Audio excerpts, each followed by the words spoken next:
नमस्कार, मैं आरती यादव आपके अपने YouTube channel biology with Aarti Yadav में आप सभी लोगों का हार्दिक स्वागत करती हूँ। और इसी के साथ साथ आप सभी को गुड मॉर्निंग। और कैसे हो आप सभी लोग? जैसा कि आप सभी प्यारे प्यारे स्टूडेंट्स को पहले से पता है, हमें यहाँ पर क्लास 12th बायोलॉजी का सेकेंड चैप्टर चला है, पुष्पी पादपों में लैंगिक जनन।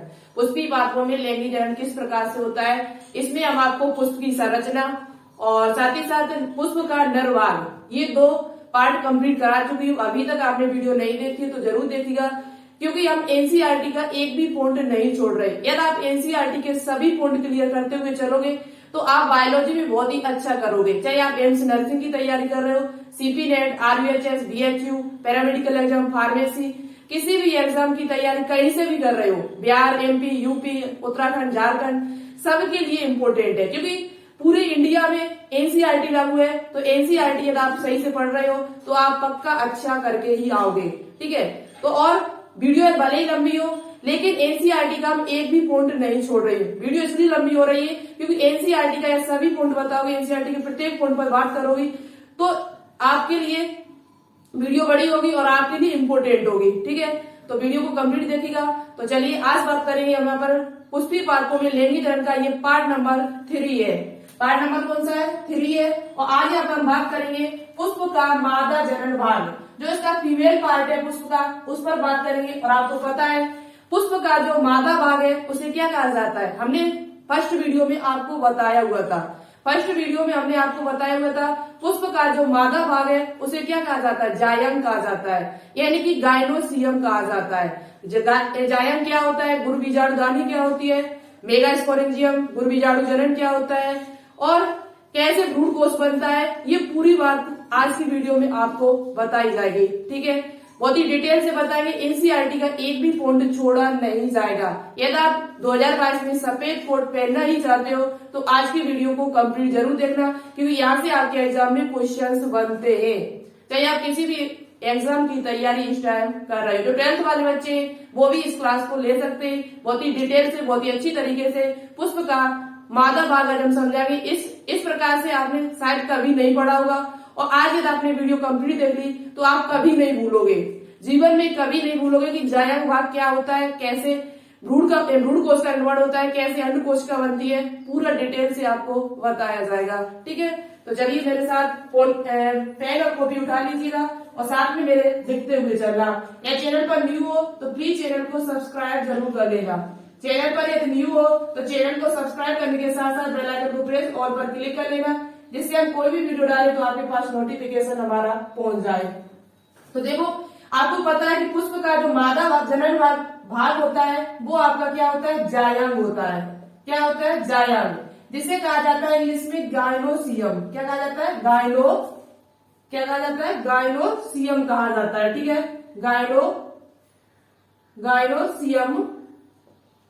गायनोसियम कहा जाता है। अब बात करते हैं जायंग। पुष्प का जो मादा जनन भाग है उसे क्या कहा जाता है? जायंग कहा जाता है। और दूसरी बात आपको पता है, मैंने बताया पिछली वीडियो में कि जायंग जो होता है वो कई अंडक या स्त्री केसर से मिलकर बना हो सकता है। या एक अंडक होगा, अंडक को हम स्त्री केसर कहते हैं, या कई सारे स्त्री केसर से मिलकर बना होगा।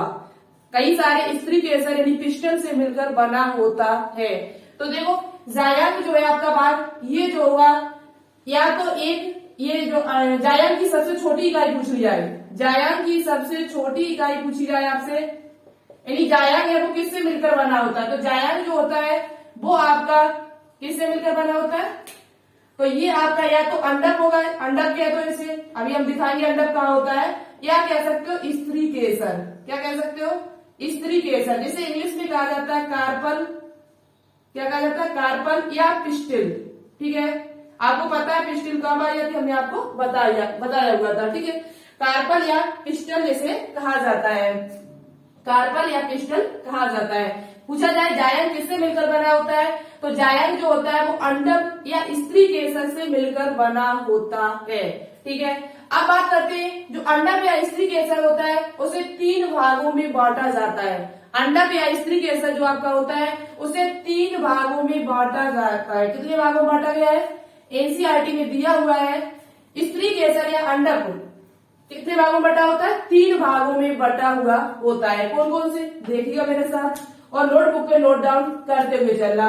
सबसे पहला भाग होता है आपका कौन सा? वर्तिकाग्र, जहां पर आपका परागण मिलता है, जहां पर परागण आते हैं। सबसे पहले यार परागण जो है, जो आपके परागण नहीं, परागण जो पॉलिन ग्रेन होते हैं वो सबसे पहले वर्तिकाग्र पर ही आते हैं। कहां पर आते हैं? वर्तिकाग्र पर। वर्तिकाग्र को इंग्लिश में कहा जाता है, क्या कहा जाता है? स्टिग्मा। क्या कहा जाता है? स्टिग्मा। दूसरे नंबर पे आपका होता है वर्तिका। क्या होता है? वर्तिका, जिसे इंग्लिश में कहा जाता है स्टाइल। तीसरे नंबर पे आपका जो स्त्री केसर का जो फूला हुआ भाग होता है जिसे कहा जाता है अंडाशय। क्या कहा जाता है? अंडाशय, और इंग्लिश में कहा जाता है ओवरी। ठीक है, इस प्रकार से स्त्री केसर को 3 भागों में बांटा जाता है, वर्तिका, अंडाशय। देखो हम आपको फिगर बना के दिखा रहे हैं, फिगर से आप बहुत जल्दी समझोगे। ठीक है, फिगर के माध्यम से आप बहुत जल्दी समझ जाओगे। इस प्रकार से आपका ये है, क्या आपका ये एक, इस भाग को हम कहेंगे स्त्री केसर कह दो या अंडप कह दो, पूरा भाग। ठीक है, कार्पल कह दो या स्त्री केसर कह दो। तो जायंग जो होता है एक अंडप या कई सारे अंडप से मिलकर बना हो सकता है। एक अंडप यदि उसमें है तो वह कैसा है? एक अंडपी कहलाता है, मोनोकार्पली कहलाता है। ठीक है, यदि किसी जायंग में एक अंडा पाया जाता है, यदि किसी जायंग में केवल एक अंडा पाया जाता है तो उसे कहा जाता है एक अंडपी।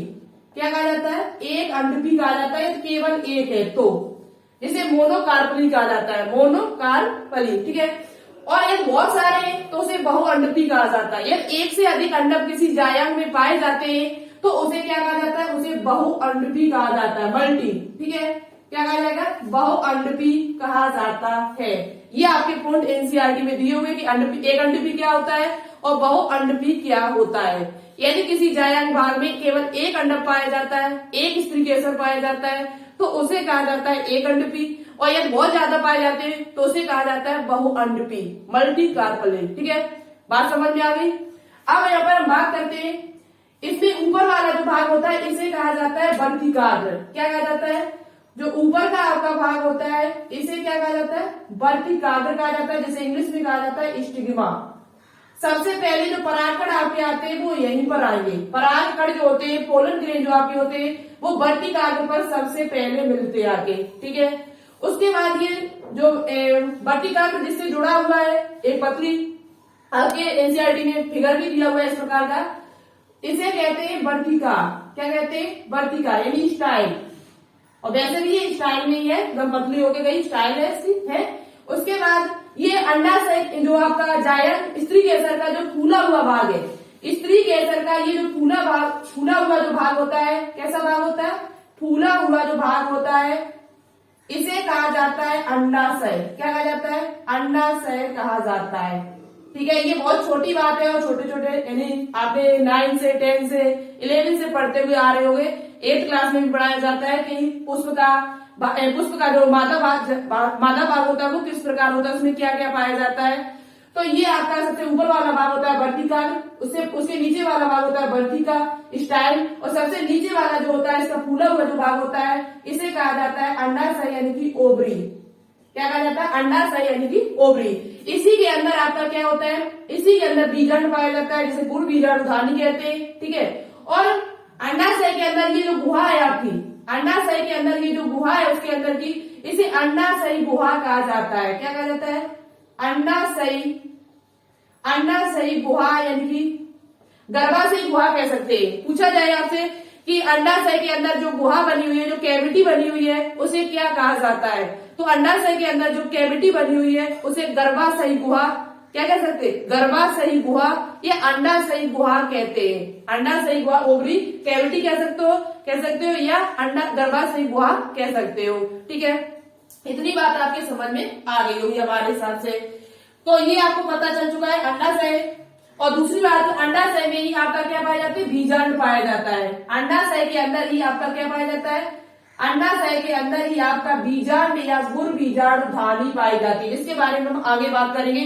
गुड़ बीजाणु धानी से कैसे मादा युग्मक का निर्माण होता है बहुत ही डिटेल से बताया जाएगा, और यहाँ से एग्जाम में क्वेश्चंस पूछे जाते हैं। किस प्रकार से मादा युग्मक का जनन हुआ है, किस प्रकार से मादा युग्मक बना हुआ है और कहाँ बनता जाके।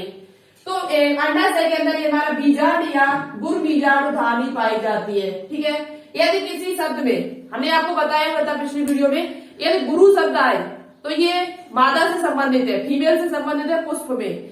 और यदि लघु शब्द आ जाए, माइक्रो शब्द आ जाए, तो वो आपका किससे संबंधित है? नर से संबंधित है, मेल पार्ट से संबंधित होता है। लघु बीजाणुधानी और गुरु बीजाणुधानी। लघु बीजाणुधानी के बारे में हम पीछे आपको बता चुके हैं। परागकणों का निर्माण किस प्रकार से होता है, कितने विभाजन उसमें होते हैं, ये हम आपको बता चुकी हूँ। ठीक है, तो ये समझ में आपको आ गया होगा। एक अंडपी क्या होता है, बहुअंडपी क्या होता है, तो ये आपको पता चल चुका है। जिसमें एक अंडा पाया जाए उसे एक अंडपी, जिसमें बहुत ज्यादा पाया जाए उसे क्या कहेंगे? बहुअंडपी कहेंगे। चलिए अब बात करते हैं आगे।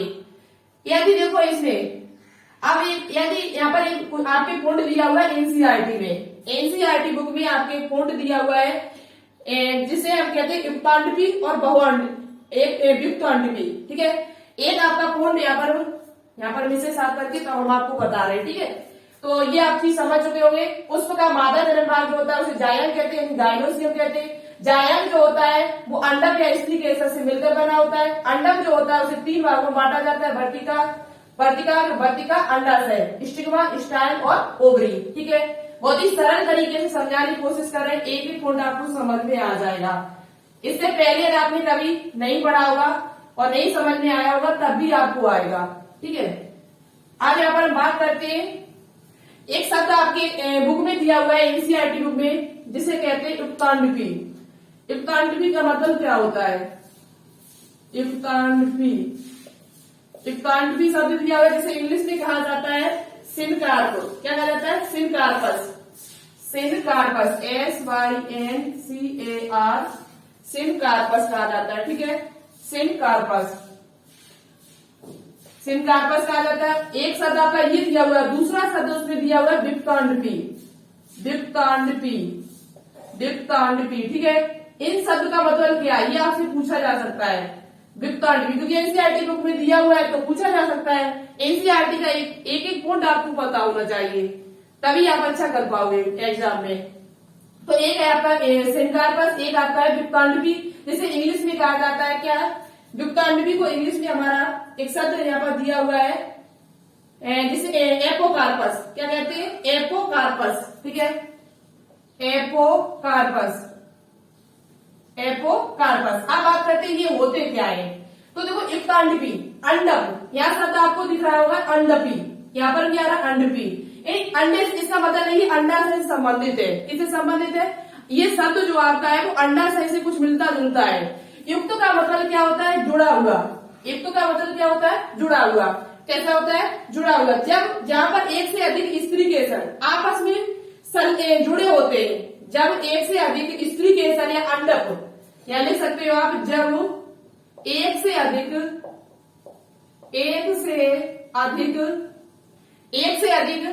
स्त्री केसर या अंडक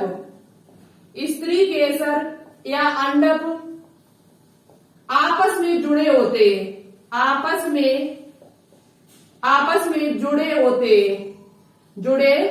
हैं तो उसे कहा जाता है सिनकार्पस, यानी कि युक्तांडपी कहा जाता है। कैसे? देखो, जैसे हमने ये आपका बनाए हुए फिगर, यहाँ पर मेन काम है अंडाशय का। यदि अंडाशय आप भले ही वर्तिका और वर्तिकाग्र नहीं जुड़े, अंडाशय आपस में जुड़ा हुआ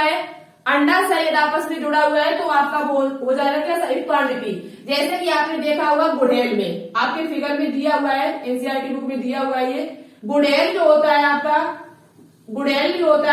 इसका जो आपका होता है ये कैसा होता है? ये आपका युक्तांडपी होता है। इसका जो स्त्री केसर होता है वो कैसा होता है? युक्तांडपी होता है।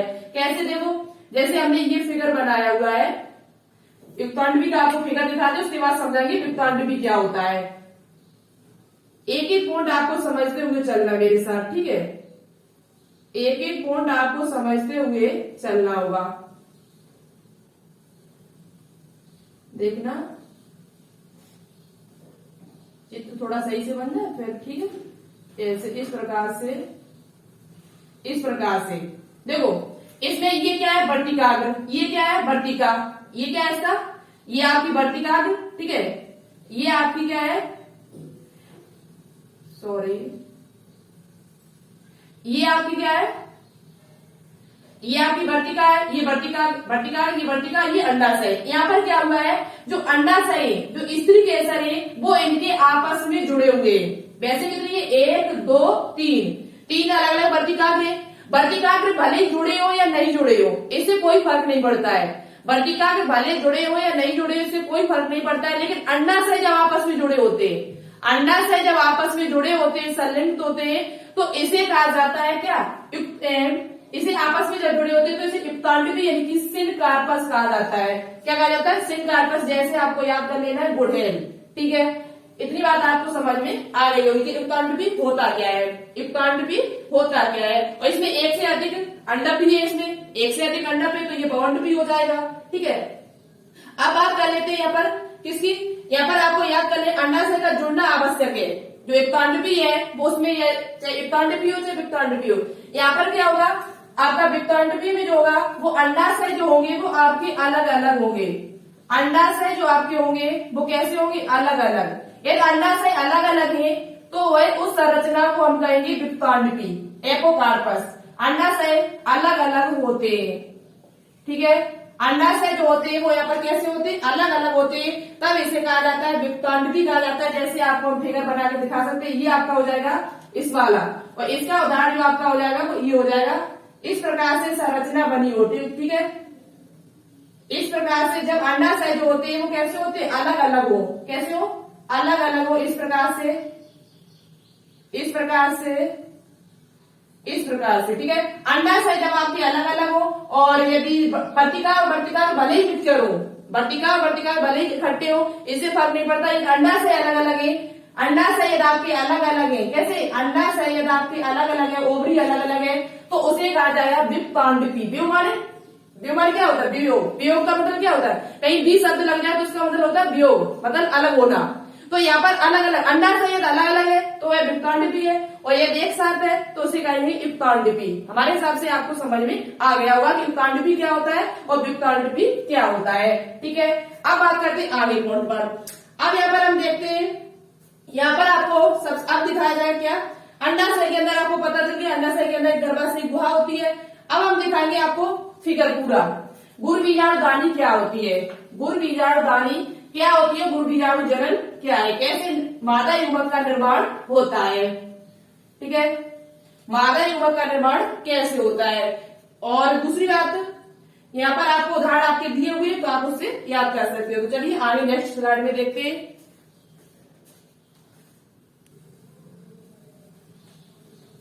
तो देखो यहाँ पर एक पॉइंट और आपका रह गया है, उसके बाद हम गुरुबीजाणुधानी की संरचना समझाएंगे, ठीक है। तो देखो यहाँ पर अंडाशय के अंदर एक बीजाणु भी हो सकता है। आपको पता है, मैं पहले से भी बता चुकी हूँ कि अंडाशय जो होता है वो फल में बदल जाता है निषेचन के बाद, फर्टिलाइजेशन के बाद। जब नर युग्मक और मादा युग्मक आपस में मिलते हैं तो अंडाशय आपका युग्मनज बनेगा, और इसके बाद आपका भ्रूण बनेगा, आपको पता है। तो जो अंडाशय होता है वो आपका फल में बदल जाता है, किस में बदल जाता है, फल में। और जो बीजांड होता है वो आपका बीज में बदल जाता है। बीजांड जो आपका होता है, ओव्यूल जिसे कहा जाता है, क्या कहा जाता है, ओव्यूल। ओव्यूल जो आपका होता है वो किस में बदल जाता है, बीज में बदल जाता है, ठीक है। किस में बदल जाता है, बीज में, यानी सीड में बदल जाता है। तो अंडाशय के अंदर एक बीजाणु भी हो सकता है और एक से अधिक भी हो सकते हैं, एक भी हो सकता है और एक से अधिक भी हो सकते हैं। इस प्रकार से बीजाणु को दो भागों में बांटा गया है, एक बीजाणु और बहुबीजाणु, ठीक है। यानी कि आपका एक मोनो ओव्यूल और मल्टी एव्यूल, मल्टी एव्यूल हो जाएगा। तो एक बीजाणु वाले जैसे गेहूं आपका है, व्हीट, और धान है, ओरेगा सेटाइवा, या आपका आम वेजिफेरा इंडिका, ठीक है, ट्रिटिकम एस्टिबम। गेहूं का जो वैज्ञानिक नाम होता है वो क्या होता है, ट्रिटिकम एस्टिबम। धान का ओरेगा सेटाइवा और आम का मेजिफेरा इंडिका। तो ये में क्या होता है, आपका आम में देखा होगा, आम में कितना होता है, एक ही तो उसकी गुठली होती है। आम में कितना बीज होता है, एक उसके, तो एक बीजाणु, एक ही बीज हुआ उसमें, एक बीजाणु होगा तभी एक बीज बनेगा। और जब बहुत सारे बीजाणु होंगे तो बहुत सारे बीज का निर्माण होगा, ठीक है। तो यहाँ पर जैसे बहुबीजाणु की बात कर लिया तो पपीता है आपका, तरबूज है, और आर्किड पादप। आर्किड पादप को हम आदि पादप भी कह सकते हैं, क्या कह सकते हैं, आदि पादप कह सकते हैं, आदि पादप, पानी में पाए जाने पादप है ये। और पपीता है, इसमें देखा होगा आपने बहुत सारे बीज होते हैं, तरबूज में बहुत सारे बीज होते हैं। तो ये आपके कैसे होते हैं, बहुबीजांड होते हैं, बहुत सारे बीज इनमें पाए जाते हैं। और बीजांड जो होता है निषेचन के बाद बीज में बदल जाता है। जबकि अंडाशय जो होता है, अंडाशय जो आपका होता है, अंडाशय यानी कि ओवरी, ओवरी जो आपकी होती है वो किसमें बदल जाती है, फल में बदल जाती है, यानी कि फ्रूट में बदल जाती है। ठीक है, फ्रूट्स में बदल जाती है, फल में बदल जाती है। और अंडाशय भित्ति जो होती है वो फल भित्ति में बदल जाती है। ये बात आप बार बार रिवाइज करोगे तो आपको याद हो जाएगी। ठीक है, तो अब बात करते हैं चलिए इसके बारे में, गुरु बीजांडदानी की संरचना। और उसमें हम आपको बताएंगे कि निभाग यानी कि शिलाजा जो होता है वो आपका कहाँ पर होता है, हाइलम कहाँ होता है, बीजांड ग्रंथ कहाँ होता है, और भ्रूण कोष कहाँ होता है, उसके ऊपर कितने अध्यावरण चढ़े होते हैं बीजांड के ऊपर, 1 या 2। ये यहाँ पर हम आपको फिगर की सहायता से बहुत ही अच्छी तरीका से समझाने की कोशिश करेंगे। तो चलिए देखते हैं नेक्स्ट स्लाइड में। गुरु बीजांडदानी को हम बीजांड भी कहते हैं, याद रखना इस बात का कि गुरु बीजांडदानी को बीजांड भी कहा जाता है। गुरु बीजांड यानी कि मेगा स्पोरेंजियम। इसकी संरचना देख के बहुत ही सरल तरीके से हम आपको समझाने की कोशिश करेंगे और यहाँ से एग्जाम में क्वेश्चन पूछे जाते हैं। ठीक है, किस प्रकार से पूछे जाते हैं चलिए हम आपको बताते हैं। देखो ये आपने यहाँ पर बनाया हुआ है अंडाशय, यानी कि अंडा बनाया हुआ है, स्त्री केसर, और उसके बाद साथ ही साथ बीजांड की संरचना वाला ये भीतर वाला जो आपको भाग ये पूरा दिखाई दे रहा है, ये वाला इसे बीजांड कहते हैं, ओव्यूल। इंग्लिश में क्या कहा जाता है, ओव्यूल कहा जाता है। ठीक है, ओव्यूल, ओव्यूल कहा जाता है गुरु बीजांडदानी। कैसे गुरु बीजांड बनेंगे अभी हम आपको बताएंगे। तो देखो यहाँ पर क्या होता है, ये ऊपर वाला भाग बट्टिका है, आपको पता है, इतनी बात आपको पता है पहले से। इसे कहते हैं बट्टिका स्टाइल, ये भी आपको पता है। उसके बाद ये फूला हुआ भाग जो होता है, जो फूला हुआ भाग आपको दिखाई दे रहा है, इसे कहा जाता है अंडाशय। क्या कहा जाता है, अंडाशय यानी कि ओवरी कहा जाता है। ठीक है, ओवरी कहा जाता है। आप देखो कैसे समझोगे। अब बीजांड जो आपका है, सबसे पहले नीचे से देखो, जहां से आपका बीजांड जुड़ा हुआ है, जिस स्थान से बीजांड जुड़ा हुआ है हमारा, उसे कहते हैं अपरा। क्या कहते हैं, अपरा कहते हैं, यानी कि प्लेसेंटा कहते हैं। इसी के द्वारा आपका क्या भोजन स्थल, जैसे मनुष्य में होता है सेम पोजीशन यहाँ पर भी है, क्योंकि यहाँ पर भी तो नर युग्मक और मादा युग्मक मिलते हैं, यहाँ पर भी युग्मज बनता है, यहाँ पर भी भ्रूण का निर्माण होता है, और सेम पोजीशन ऐसे ही आप कहा देखते हो मनुष्य में भी। तो मनुष्य में भी अपरा यानी प्लेसेंटा पाया जाता है। ठीक है, तो यहाँ पर प्लेसेंटा से ही आपका बीजांड ग्रंथ यानी कि फ्यूनिकल जुड़ा होता है। बीजांड ग्रंथ जिससे आपका बीजांड जुड़ा हुआ है उसे कहा जाता है बीजांड ग्रंथ। क्या कहा जाता है, बीजांड ग्रंथ कहा जाता है, जिसे इंग्लिश में कहा जाता है फ्यूनिकल। फ्यूनिकल से ही आपका बीजांड जुड़ा होता है। ठीक है, इतनी बात आपको। उसके बाद जो संरचना आपकी है, जो बीजांड है, उसका लास्ट जो आपका है बीजांड ग्रंथ यानी कि उसका लास्ट होना, जिसे हम कहते हैं नाभिका, हाइलम।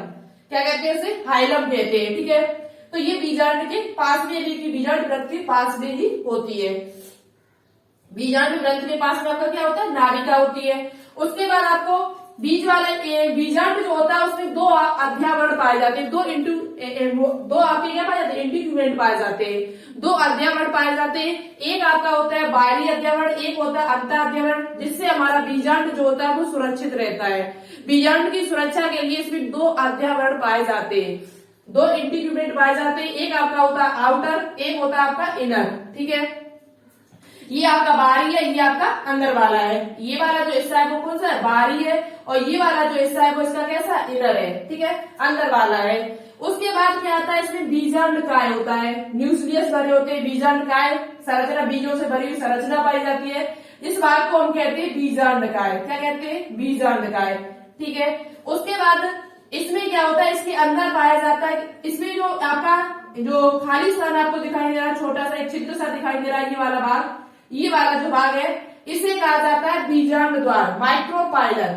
पूछा जाता है माइक्रोपाइलर, एक क्वेश्चन यहाँ से बनता है जो बहुत ज्यादा इंपोर्टेंट है, जो आपसे पूछा भी जा सकता है कि बीजांड द्वार के विपरीत, बीजांड द्वार के विपरीत कौन सी संरचना पाई जाती है। बीजांड द्वार के विपरीत, ठीक विपरीत, बीजांड द्वार के ठीक विपरीत जो संरचना पाई जाती है उसे क्या कहा जाता है। ये क्वेश्चन आपके एग्जाम में बनता है, तो ध्यान से सुनना। बीजांड द्वार के ठीक विपरीत जो संरचना पाई जाती है उसे कहा जाता है क्या कहा जाता है, निभाग कहा जाता है, जिसे कैलेजा कहते हैं या चिलाजा कहते हैं। चिलाजा भी कह सकते हो, कैलेजा भी कह सकते हैं। ठीक है, चिलाजा या कैलेजा, जो यहाँ पर आपको दिखाई दे रहा होगा, ये वाला पार्ट। बीजांड द्वार, ये वाला जो हिस्सा है इसे बीजांड द्वार यानी कि माइक्रोपाइलम कहते हैं। और बीजांड द्वार के ठीक विपरीत होगा ये दिमाग जो भाग होता है वो हमेशा इसके विपरीत होगा।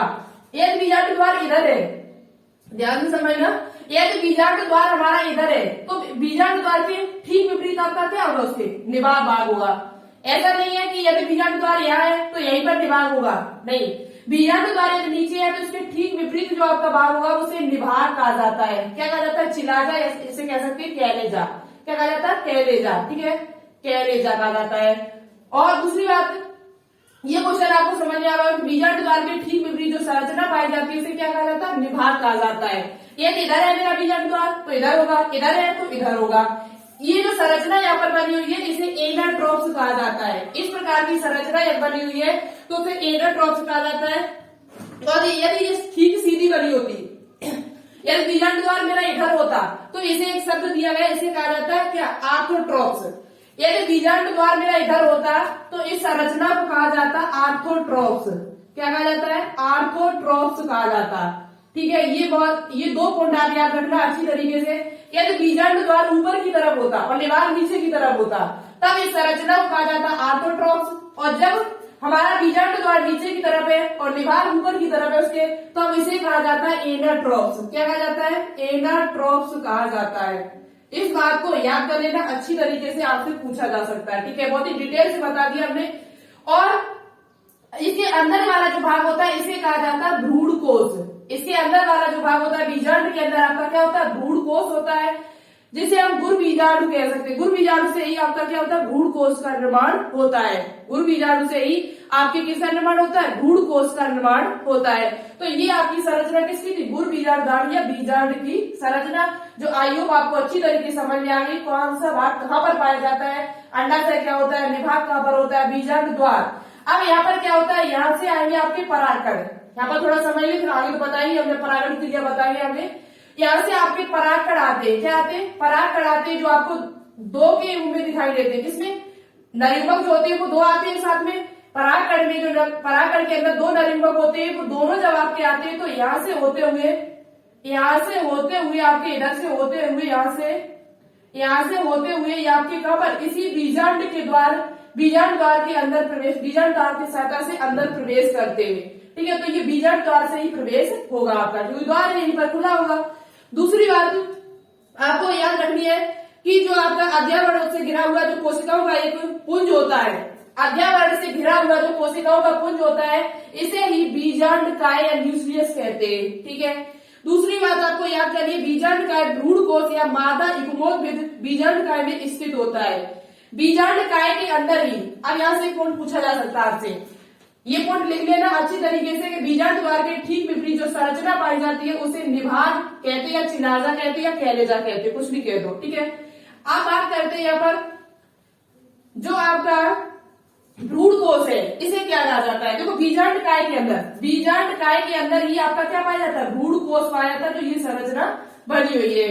बीजांडकाय के अंदर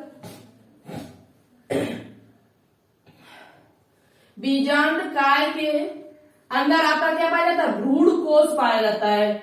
और भ्रूण कोश ही आपका, जिसे पूछा जाएगा आपसे कि पुष्प के जो मादा भाग होता है उसमें नर युग्मोद्भिद किसे कहा जाता है, फीमेल गेमेटोफाइट किसे कहा जाता है। तो भ्रूण कोश को ही हम मादा युग्मकोद्भिद कहते हैं। ठीक है, ये पॉइंट आपसे पूछा जा सकता है। जबकि हमारा उसमें क्या था, कोई जबकि पुष्प में देख, उसमें नर भाग में क्या था, हमारा नर भाग में जो मादा युग्मोद्भिद था उसे क्या कहा जाता था, परागकण कहा जाता। नर युग्मोद्भिद मेल गेमेटोफाइट जो आपका नर में था उसे परागकण को कहा जाता था। किसे कहा जाता था, परागकण को। मादा युग्मोद्भिद जो है वो आपका भ्रूण कोश है, जबकि नर में क्या था, परागकण। ठीक है, परागकणों के अंदर ही नर युग्मकों का निर्माण होता था, जबकि मादा युग्मकों का जो निर्माण होगा वो भ्रूण कोश के अंदर होगा। कैसे होगा, कितने विभाजन होंगे, वो अभी हम आपको बता रहे हैं। तो यदि आपसे पूछा जाए कि बीजांडकाय के अंदर कौन सी संरचना पाई जाती है तो उसे भ्रूण कोश कहते हैं। ठीक है, और दूसरी बात इसे ही मादा युग्मोद्भिद यानी कि फीमेल गेमेटोफाइट कहते हैं। फीमेल गेमेटोफाइट से इसे कहा जाता है। तो ये पॉइंट वेरी इंपोर्टेंट है, जो आपसे पूछा जा सकता है कि पुष्प में मादा युग्मोत्पाद कौन सा होता है? मादा युग्मोत्पाद या फीमेल गैमेटोफाइट किसे कहा जाता है? तो वो आपका भ्रूण कोष को यानी कि एम्ब्रॉय सैक को कहा जाता है। इसे एम्ब्रॉय सैक को कहा जाता है। इतनी बात आपकी समझ में आ गई है। एक बीजाणु काय में सामान्यतः एक अकेला भ्रूण कोष होता है जो एक गुरु बीजाणु से निर्मित होता है। एक बीजाणु में केवल एक ही भ्रूण कोष होता है। इस बात को भी ध्यान रखना कि एक बीजाणु काय में केवल एक ही भ्रूण कोष होता है जो आपका गुरु बीजाणु से निर्मित होता है। किससे निर्मित होता है? जो आपका ये भ्रूण कोष बनेगा वो गुरु बीजाणु से बनता है। किससे बनता है? गुरु बीजाणु से निर्मित होता है, बनता है।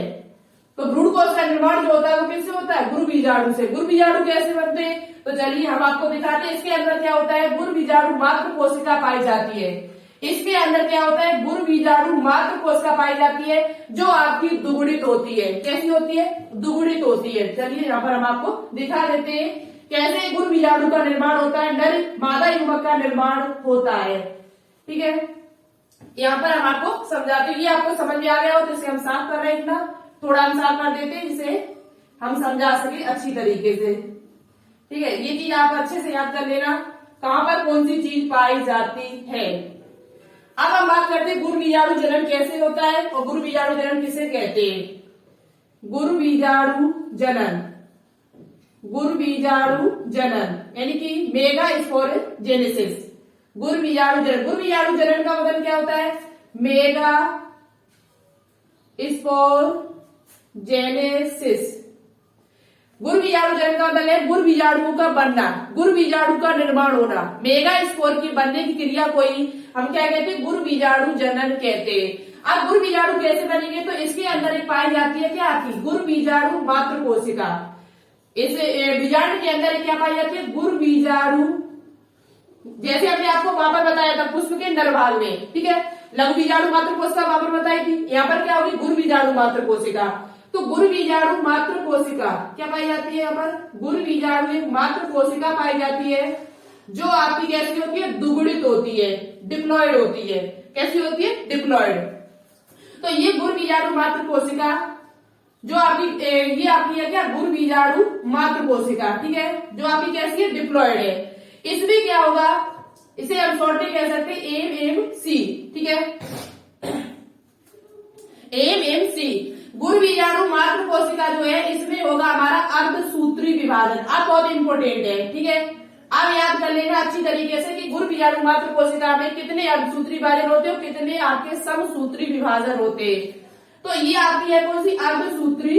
इसमें आता होगा अर्धसूत्री विभाजन। और आपको पता है अर्धसूत्री विभाजन में एक कोशिका से 4 कोशिकाओं का निर्माण होता है। एक कोशिका से कितनी कोशिकाओं का निर्माण होता है? 4 कोशिकाओं का। तो यहाँ पर आपकी 4 कोशिकाएं बनके तैयार होगी। कितनी कोशिकाएं? 4 कोशिकाएं। ठीक है, 4 कोशिकाएं होगी, लेकिन ये आपकी बंद होगी, अलग अलग नहीं होगी। एक कोशिका व्यक्ति में बंद होगी, 4 कोशिकाओं का निर्माण हो जाता है। किसकी सहायता से? अर्धसूत्री विभाजन। और ये अर्धसूत्री विभाजन जो होता है वो एक बार में नहीं होता है, 2 चरणों में होता है। अर्धसूत्री विभाजन फर्स्ट और अर्धसूत्री विभाजन सेकेंड। जब 2 ये चरण पूरे हो जाते हैं तभी आपकी 4 कोशिकाओं का निर्माण होता है। 4 कोशिकाएं आपकी बन गई, जिसमें से आपको पता है पहले से, इनको हम क्या कहेंगे? गुरु बीजाणु कहेंगे। इनको हम क्या कहेंगे? गुरु बीजाणु कहेंगे। ठीक है, गुरु बीजाणु के बनने की क्रिया को हम गुरु बीजाणु जनन कहते हैं। इनमें से क्या होगा? 3 कोशिकाएं आपकी नष्ट हो जाएंगी।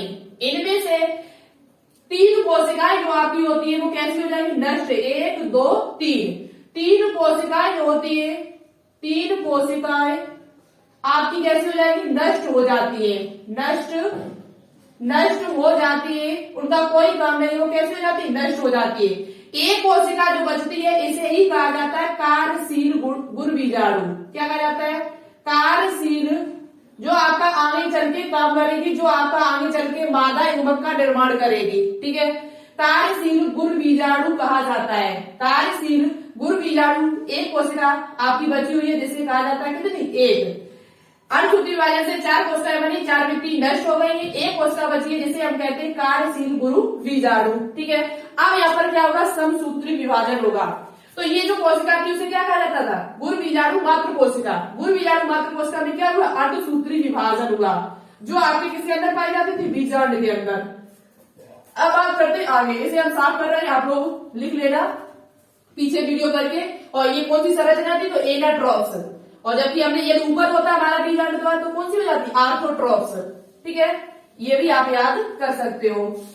अब हम बात करते हैं यहाँ पर किसकी, कैसे समसूत्री विभाजन होता है, कितना होता है। तो देखो यहाँ पर आपको पता है जिसमें 3 कोशिकाएं नष्ट हुई, एक आपका बचा है जिसे मादा इकमोद भिन्न कहते हैं, या भ्रूण कोश के रूप में जो आगे चल के विकसित होती है। ठीक है, यहाँ पर देखो जो आपकी एक कोशिका बची हुई है, जो आपकी, और दूसरी बात यहाँ पर ये 2n है, लेकिन जो ये कोशिकाएं बनेंगी वो आपकी अगुणित होती है। कैसी होती है, अगुणित होती है। गुण बीजाणु जो आपका होता है वो हमेशा अगुणित होता है, ये पॉइंट भी आप याद कर लेना। गुण बीजाणु जो आपका होता है, गुण बीजाणु जो होता है वो आपका कैसा होता है, अगुणित होता है। कैसा होता है, अगुणित, यानी कि हैप्लॉइड होता है, हैप्लॉइड होता है। जबकि गुण बीजाणु मात्र कोशिका जो होती है वो दुगुणित होती है। ठीक है, अब यहाँ पर गुण बीजाणु जो है इसमें एक कोशिका हमारी बची हुई है। कितनी कोशिका बची हुई है, एक। कितनी कोशिका बची हुई, एक कोशिका बची हुई है। अब क्या होगा, एक कोशिका में इसमें होगा समसूत्री विभाजन। कौन सा विभाजन होगा, समसूत्री विभाजन होगा, यानी कि माइटोसिस की क्रिया होगी। माइटोसिस की जब क्रिया होगी तो एक कोशिका से आपको पता है 2 कोशिकाओं का निर्माण होता है समसूत्री विभाजन में। समसूत्री विभाजन में एक कोशिका से कितनी कोशिका बनती, 2 कोशिकाएं। तो यहाँ पर आपकी बन जाएंगी 2 कोशिकाएं, लेकिन यहाँ पर क्या होगा, कैरियोकाइनेसिस हो जाएगा। केंद्रक आपका जैसे एक केंद्रक है, ये कितने केंद्रक है, एक। कैरियोकाइनेसिस की क्रिया हो जाएगी। कैरियोकाइनेसिस का मतलब क्या होता है, केंद्रक का विभाजन होना, केंद्रक का विभाजन होना। इस क्रिया को कहा जाता है कैरियोकाइनेसिस। और एक क्रिया होती है साइटोकाइनेसिस। साइटोकाइनेसिस में क्या होता है, कोश का द्रव्य का विभाजन होता है।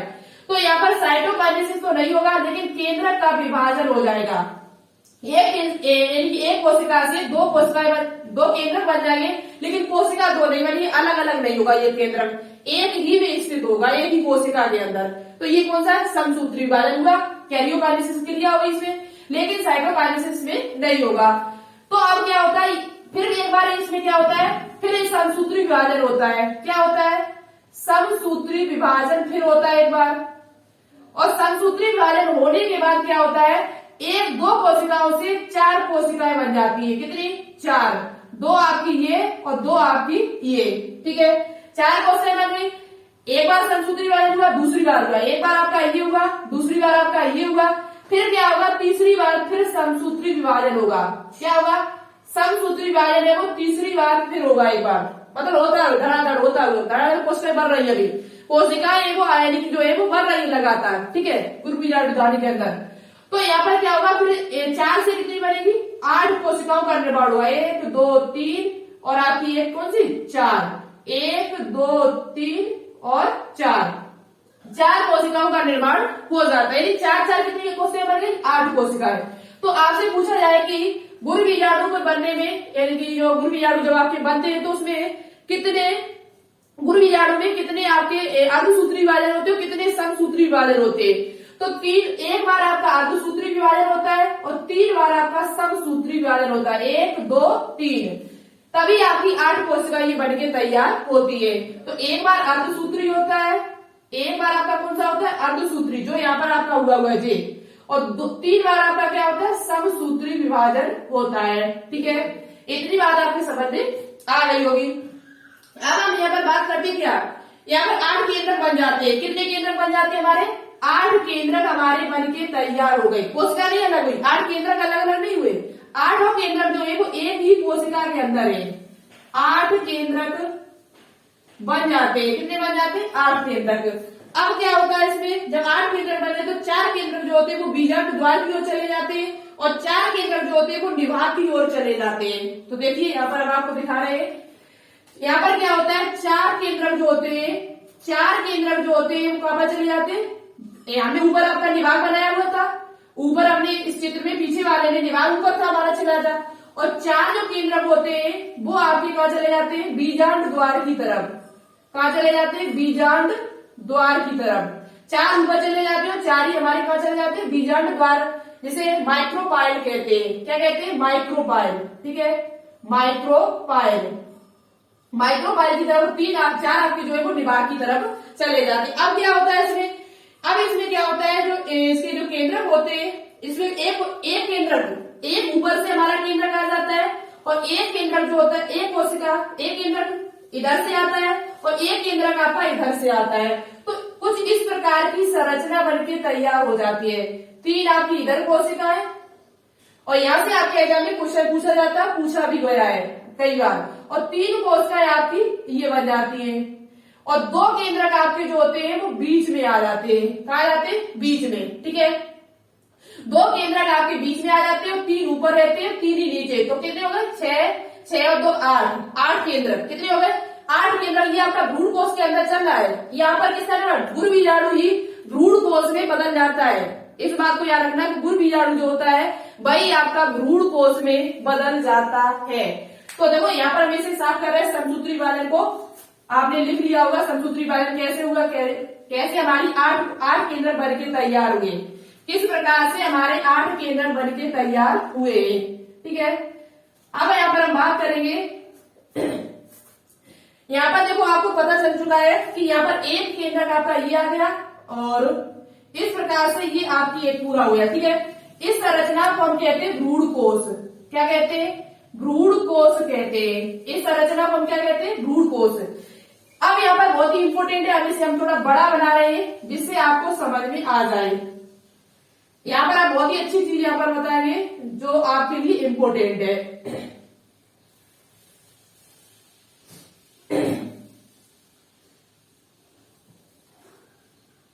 अब देखो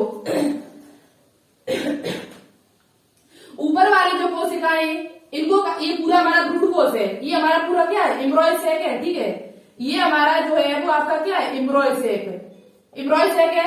इसमें क्या होगा? ऊपर वाली जो कोशिकाएं होती है इनका कोई काम नहीं होता, ये नष्ट हो जाती है। जब आगे चलती जब आपकी निषेचन क्रिया हो जाती है, इनको प्रतिमुखी कोशिकाएं कहा जाता है। क्या कहा जाता है? प्रतिमुखी कोशिकाएं कहा जाता है। प्रतिमुखी कोशिका जिसे इंग्लिश में कहा जाता है एंटीपोडल। क्या कहा जाता है? Antipodal cells. Antipodal cells. इन्हें प्रति एक आपकी एनसीईआरटी बुक में एक शब्द दिया हुआ है व्यासांत। एनसीईआरटी बुक में एक शब्द दिया हुआ है प्रति, ये भी आपको मिल सकता है प्रति, अजीब सा शब्द है थोड़ा, प्रतिव्यासांत। प्रतिव्यासांत ये शब्द आपकी एनसीईआरटी बुक में दिया हुआ है। ठीक है, प्रतिव्यासांत। हिंदी वाले बच्चों को बता, इंग्लिश में आप सिर्फ याद कर लो एंटीपोडल सेल्स।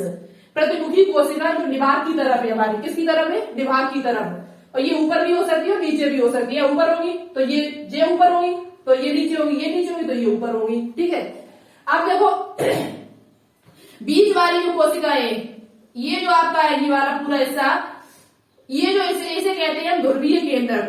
क्या कहते हैं? ध्रुवीय केंद्रक।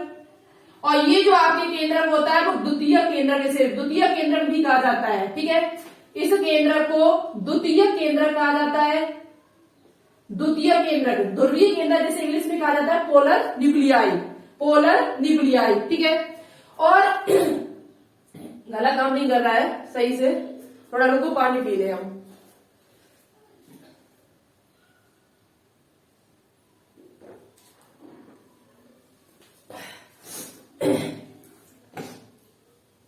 अब देखो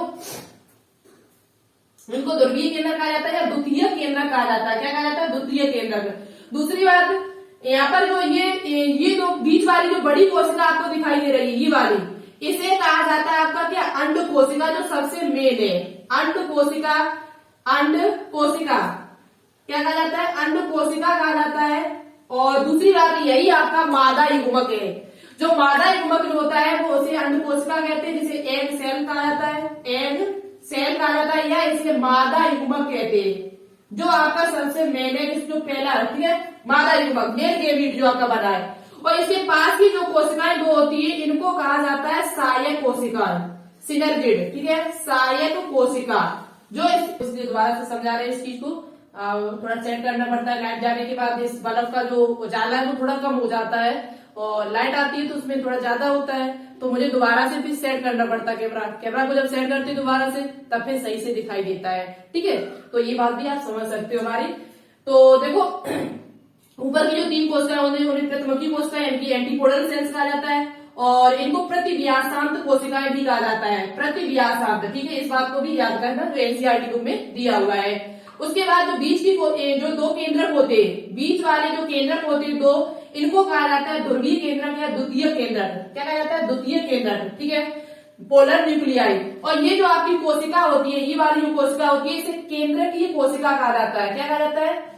केंद्र की, सेंट्रल सेल कहा जाता है, केंद्रकीय कोशिका। ठीक है, कोशिका का निर्माण होता है जो अंड कोशिका को घेरे हुए होती है, इसे सेंट्रल सेल या केंद्रकीय कोशिका कहा जाता है। उसके बाद ये एक आपके बीच में जो आपकी कोशिका दिखाई दे रही है, जिससे नरयुग्मक मिलेगा आपके सबसे पहले, तो वो आपका जिसे कहते हैं अंड कोशिका या एग सेल या मादा युग्मक, जो मेन है सबसे पूरी भ्रूण कोश में। और इस पूरी संरचना को तो भ्रूण कोश कहते हैं, आपको पता है। और ये जो बीच इधर पास में की सहेली, अंड कोशिका के पास की जो कोशिका है, हम उनकी फ्रेंड कह सकते हैं, सहेली कह सकते हैं, उन्हें कहा जाता है जो निषेचन की क्रिया में सहायक है, जो पराग नलिका को लाने में सहायक होती है। पराग नलिका यदि कैसे उसको पता है कि मुझे यही द्वार खुला हुआ है, यहीं से मुझे जाना है, पराग नलिका को कैसे पता है? वो ऊपर से भी तो आ सकती थी, पराग नलिका है वो ऊपर से तो भी प्रवेश कर सकती थी, लेकिन ये कैसे पता है कि मुझे इधर से इधर जाना है?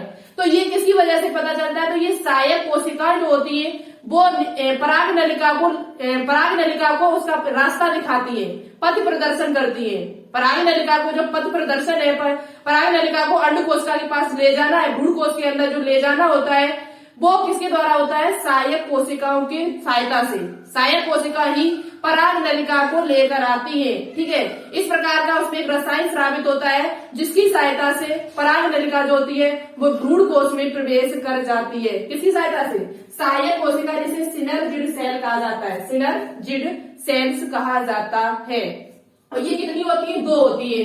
तो आपको पूछा जा सकता है यहाँ पर कि अंड कोशिका और सहायक कोशिका, जब ये दोनों मिल जाए, एक अंड कोशिका और 2 जब सहायक कोशिकाएं जब आपस में मिलती है, तो इसे कहा जाता है अंड समुच्चय।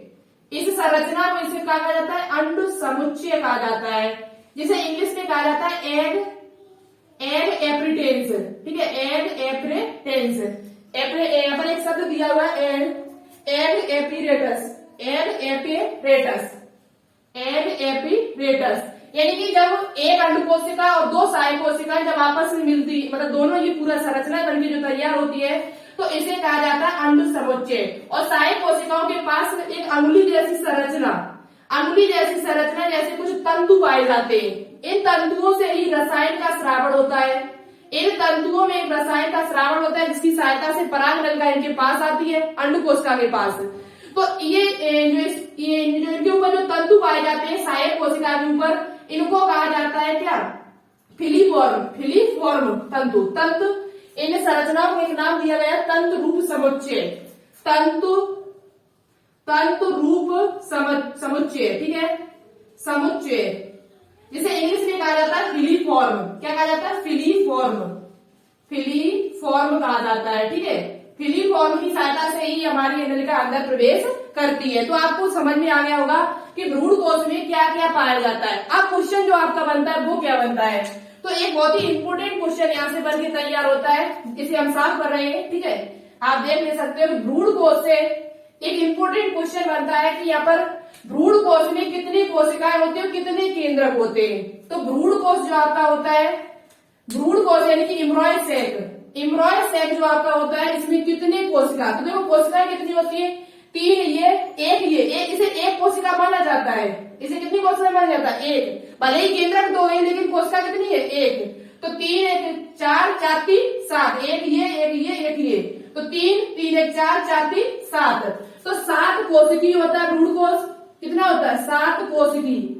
7 कोशिकी होता है, 8 केंद्रकीय होता है। 8 केंद्रीय कैसे? 1 2 3 4 5 6 7 8। तो कितने होते हैं? 8 केंद्रकीय। ये क्वेश्चन आपसे पूछा जा सकता है। ठीक है, तो भ्रूण कोश जो होता है वो आपका कितना होता है? 7 कोशिकीय होता है और 8 केंद्रीय।